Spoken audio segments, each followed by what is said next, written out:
খেতে গিয়ে মাছ মাংস খেতে খেতে একেবারে টায়ার্ড হয়ে গিয়েছি, তাই আজকে ভাবলাম দুপুরে ভর্তা ভাত খাবো। তো কথায় আছে না, রিজিকে থাকলে সেটা কখনোই না করা যায় না। সেই রাতে আবার মাছ মাংস খেতেই হলো। আসসালামু আলাইকুম, কেমন আছেন সবাই? আশা করছি সবাই ভালো আছেন। আমরাও আলহামদুলিল্লাহ অনেক বেশি ভালো আছি। আমার নতুন দিনে নতুন একটা সুন্দর ভিডিওতে আপনাদের স্বাগতম করছি। সকালবেলা ঘুম থেকে ওঠার পরে নাস্তা করে নিয়েছি। আজকে প্ল্যান আছে আমার ফুপুদের বাড়িতে যাব, আমার একমাত্র ফুপু। তো বাড়িতে আসার পর থেকে ওদের বাড়িতে যাওয়াই হয় নাই। আমাদের বাড়ি থেকে 2 মিনিটের রাস্তা হচ্ছে আমার ফুপুদের বাড়ি। তো আজকে মূলত একটা উদ্দেশ্য নিয়েই যাচ্ছি। আজকে ওদের বাড়িতে যত শাকসবজি আছে সব লুট করব। আমরা ফুপুদের বাড়িতে যাব শুনে ফুপু আমাদের জন্য পিঠা বানায় রাখছে, খেতে অনেক বেশি মজা ছিল। এটা হচ্ছে শীতের পিঠা। তো এই বছরে ভেবেছিলাম অনেক শাকসবজি খাবো গ্রামে গিয়ে, কিন্তু খাওয়া তো ওইভাবে হয় নাই। বন্যার কারণে সব গাছগাছালি সব মারা গিয়েছে। তারপরও আমার মামা হচ্ছে কিছু শাকসবজি গাছ লাগিয়েছে, সবগুলাই হচ্ছে ছোট ছোট, ওইভাবে হতেও চায় না। তো লাউ গাছে লাউ পাতা ছিল, তো বলল যে লাউ পাতা নে, ডগা বেশি কাটতে পারে নাই, যে লাউ পাতার ফুল বের হয়েছে, কয়দিন পর লাউ ধরবে, তাই আশপাশ থেকে যত ডগা আছে সেগুলা না কেটে পাতা যেগুলা ছিল ওইগুলা হচ্ছে আমাদেরকে দিচ্ছিল। এই তরতাজা শাকগুলা খেতে অনেক বেশি মজা, আর গ্রামের ফরমালিন মুক্ত শাকসবজি ফলমূল তো অন্য রকমেরই স্বাদ হয়।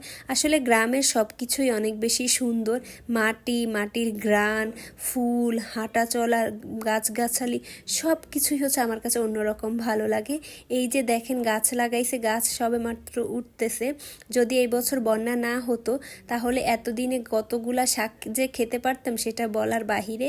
এখন দেখলাম সবারই বাড়ির একই অবস্থা, বন্যা যাওয়ার পরে ঘরবাড়ির অনেক ক্ষয়ক্ষতি হয়েছে, সেগুলা ঠিকঠাক করে তারপরে সবাই গাছগাছালি লাগিয়েছে, সেজন্য হচ্ছে প্রত্যেকটা গাছ এখনো ছোট ছোট। আমি একটু পুকুর পাড়ের নিচে নামলাম হাঁটার জন্যে, খুব ভালোই লাগতেছিল হেঁটে। ওদের বাড়িতে যখনই আসি না কেন মনের অজান্তেই হচ্ছে বুকটা হাহা করে ওঠে এবং চোখের কোণে নিজের অজান্তেই হচ্ছে পানি চলে আসে। থাক ওইসব গল্প আর নাই বলি। আর এই যে দেখেন ছোট্ট একটা কিট্টু বেড়াল, এটা হচ্ছে আমার ফুপাতো বোন। আমার কিন্তু একটাই ফুপাতো বোন, আমার একটা ফুপু একটাই ফুপাতো বোন। তো ও হচ্ছে এটাকে পালে, প্রত্যেকবার গেলেই দেখো নতুন নতুন বেড়াল, এটাকেও ও পালে। আর এটা হচ্ছে আমার রায়হান ভাইয়া হচ্ছে আমার ফুপাতো ভাইদের মধ্যে আমার সব থেকে প্রিয়।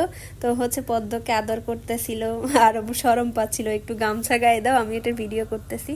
আসার পরে হচ্ছে মেজো আপু রান্না বসাই দিছে। এই কয়েকদিন হচ্ছে মেজো আপুই রান্না করতেছে মাটির চুলাতে রান্না করতে কিন্তু বেশ মজা। আমিও একদিন বসতে চেয়েছিলাম, তবে আমি এখনো ব্যালেন্স করতে শিখি নাই।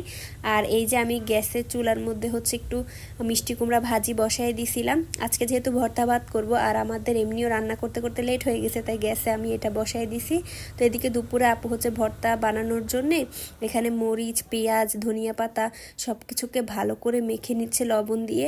এরপর খাঁটি সরিষার তেল দিয়ে এটাকে ভালো করে মেখে নিবে। এখানে হচ্ছে মেজো আপু মুসুর ডালের ভর্তা বানাবে। আমি কিন্তু এই ভর্তাটা আগে কখনো খাইনি।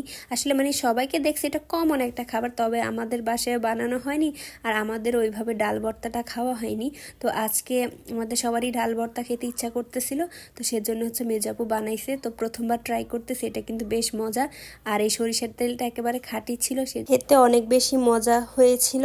ভাইয়া আবার হচ্ছে আলু ভর্তা বানাইতে বলছিল, কিন্তু মেজো আপুও ভুলে গেছে আলু সেদ্ধ দিতে, এবং ভাবিও ভুলে গেছে, সেজন্য আর আলু ভর্তাটা বানানো হয়নি। আর এটা হচ্ছে মাসকলাই ডাল, তারপর হচ্ছে মিষ্টি কুমড়া, লাউ শাক, সেই সাথে হচ্ছে ডাল ভর্তা। একটা মজার বিষয় কি জানেন, সেদিন মিষ্টি কুমড়াটা আমি ভাজি করছি কিন্তু কেউই খায়নি। আসলে ডাল ভর্তা শাক দিয়ে এত মজা করে খেয়েছে, তো সেজন্য হচ্ছে আর মিষ্টি কুমড়াটা নেয় নেই। সন্ধ্যার দিকে আমাদের বাসায় মেহমান আসছে, ভাবির মেজো বোন আসছিল, সারপ্রাইজ দিছে আপু। আমরা আসলে কেউ জানতাম না আপু আসবে, তো কোনো প্রিপারেশনও ছিল না। তো আপু হঠাৎ করে সন্ধ্যাবেলা এসে আমাদেরকে সারপ্রাইজ দিছে। আসার সময় আমাদের জন্য মজার মজার অনেক খাবার নিয়ে আসছে। তো পদ্ম আবার হচ্ছে চিপসের প্যাকেটগুলো দিয়ে অনেক দুষ্টামি করতেছে, আর ওর অ্যাটেনশন নেওয়ার জন্য ওর সামনে হচ্ছে আমরা চিপসের প্যাকেটগুলো দিছি, তো হচ্ছে ওগুলা দিয়ে খেলা করতেছে। ও তো আসলে খেতে পারে না, তো ওর বদল হচ্ছে আমি খেয়েছিলাম। চারিয়ে আমার হচ্ছে শুধু প্যাকেটগুলো দিয়ে খেলেই গেছে, আর ফাবিয়া ফারদিন ওরা হচ্ছে খাইছিল। তো ভাবি আবার সন্ধ্যার নাস্তার জন্য আজকে চাউমিন বানাবে। সেদিনও যে চাউমিনটা বানাইছে অনেক মজা ছিল, তো আজকে হচ্ছে আবার আপুর জন্য চাউমিনটা বানাইছে। আজকেও চাউমিনটা খেতে অনেক বেশি মজা ছিল। তো ভাবি রান্না করতেছে আর আমি খুব সুন্দর করে হচ্ছে এটার ভিডিও ফুটেজগুলো নিচ্ছিলাম। এইগুলো হচ্ছে গ্রামের একটা মানে থাকা অবস্থায় একটা মেমোরি আর কি ক্রিয়েট করা। তো এদিকে সুন্দর করে আমাদের চাউমিন রান্না হয়ে গেছে আর নাস্তা দিয়ে দিছে সন্ধ্যায় সবার জন্যে, আর বাচ্চাদের জন্য এবং বড়দের জন্য হচ্ছে আমি বাটিতে করে করে সুন্দর করে ডেকোরেশন করে রাখতেছিলাম। সন্ধ্যার নাস্তা করার পরে মেজ আপু চলে গেছে রান্নাবান্নার কাজে। ওই যে বললাম মেহমান আসছে কিন্তু কোনো প্রিপারেশন ছিল না। তো এদিকে আপু হচ্ছে কই মাছ ভুনা করবে আর অন্যদিকে হচ্ছে লাল যে লেয়ার মুরগি ছিল সেগুলো হচ্ছে রান্না করবে। ভাবছিলাম আজকে একটু হয়তো বা মাছ মাংস থেকে রেহাই পাবো, কিন্তু রিজিকে থাকলে সেটার কখনো মানে রেহাইয়ের কোনো চান্স থাকে না। তো আসেই আবার রাতে খেতেই হলো। আপু আসবে আসলে আমরা জানতাম না, সেজন্য হচ্ছে আমরা ভর্তা ভাত দুপুরে বানাইছিলাম। তো এখন আপু এসেছে দেখে মেজো আপু হচ্ছে কই মাছ ভুনা করছে। সেদিনে কই মাছগুলোও অনেক বেশি মজা ছিল। এগুলো হচ্ছে পুকুরের কই মাছ। তো রাতে সবার জন্য আমি ডাইনিং টেবিল সাজাইছি আর ফাবিয়া হচ্ছে প্লেটগুলা দিয়ে ডেকোরেশন করতেছে কতগুলো আইটেম, সেটাই হচ্ছে আমরা দেখাচ্ছিলাম। মাশাআল্লাহ করে আমাদের ফাবিহা এত গুছানো হয়েছে। ওকে যদি কোনো কাজ দেওয়া হয় ওইটা খুব সুন্দর প্রপারলি করে, তো সেই জন্য হচ্ছে ওকে অনেক ভালো লাগে। বড় হয়ে গেছে তাই না। তো এইটা হচ্ছে আমাদের মেনু, মাসকলাইয়ের ডাল, লাল মুরগি, আর এটা হচ্ছে আপু কই মাছ ভাজি করছে কই মাছ। তারপর আবার ডাল ভর্তা বানাইছে রাতের জন্য নতুন করে, সেই সাথে ছিল লাউ পাতা ভর্তা।